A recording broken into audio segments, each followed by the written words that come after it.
Pour les moins qualifiés, ou pour ceux à qui toute qualification est absolument refusée, alors vous avez une ligne réformatrice qui démarre en 1977 avec les mesures jeunes. Ce point a été très bien étudié par Baudelot et Establet dans un ouvrage qui s'appelle « Avoir 30 ans » en 98, enfin en 1968 et en 1998. Il compare avoir 30 ans à ces deux périodes. Et il constate que le salaire à 25 ans a diminué de moitié en francs constants entre ces deux périodes. De moitié. Donc, tous les enseignants qui ont enseigné dans les années 70-80, je sais pas, en IUT comme moi, ont bien vu que le salaire à l'embauche diminuait de moitié, effectivement, sur 30 ans. Et ce qui a rendu possible cette chute du salaire d'embauche, qui bien sûr a ensuite des effets en aval sur tous les salaires, c'est un mensonge d'État sur le chômage des jeunes. Le même que celui que nous fait Stigler aujourd'hui. 47% des emplois auront disparu à 2050. Et donc... Bon, enfin, des trucs absolument rigolos. Qu'est-ce que c'est que le mensonge d'État sur le chômage des jeunes que nous avons eu beaucoup de mal de contester, que nous n'avons pas réussi à contester, y compris quand nos collègues de l'INSEE bouillaient devant leur impuissance sur cette affaire.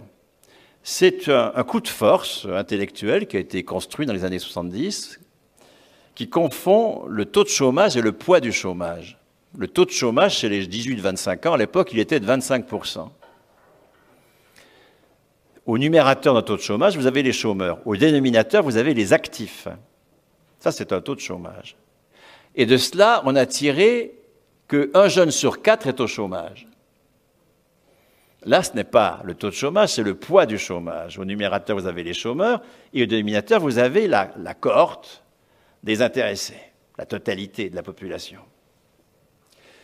Nos collègues de l'INSEE ont été interdits de publier le poids du chômage. Ils n'ont publié que les taux de chômage,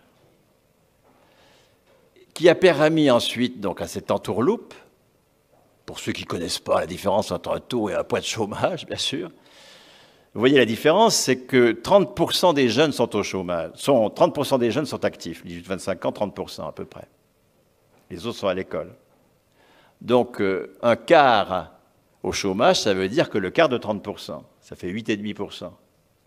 C'est pas 1 sur 4. C'est exactement le taux de chômage qu'on a dans toutes les tranches de la population. Et à partir de ce misérabilisme, toujours pareil, tous les mauvais coups se font sur le fait que nous sommes habitués à lire le capital comme quelque chose qui suscite la défaite, la souffrance, etc., etc. Et que ce que nous avons à faire, c'est aller au secours de victimes. Notre mission, c'est de secourir des victimes.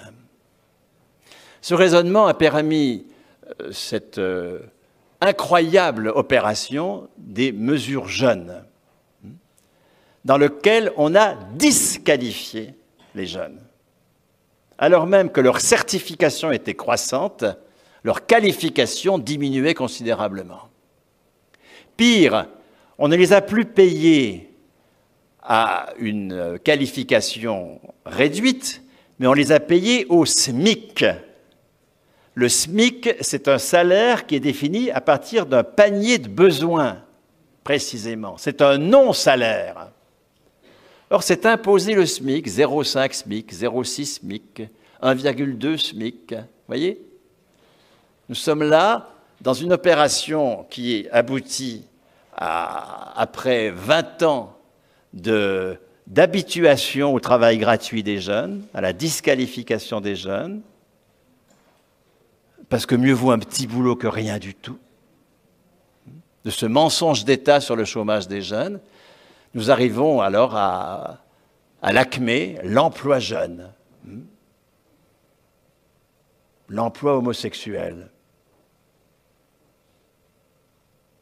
l'emploi femme, l'emploi jeune.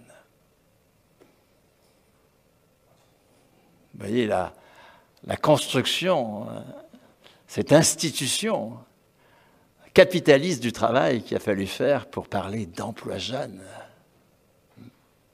Pendant lequel, pendant 5 ans, des jeunes qui avaient en moyenne Bac+2 ont été payés au SMIC.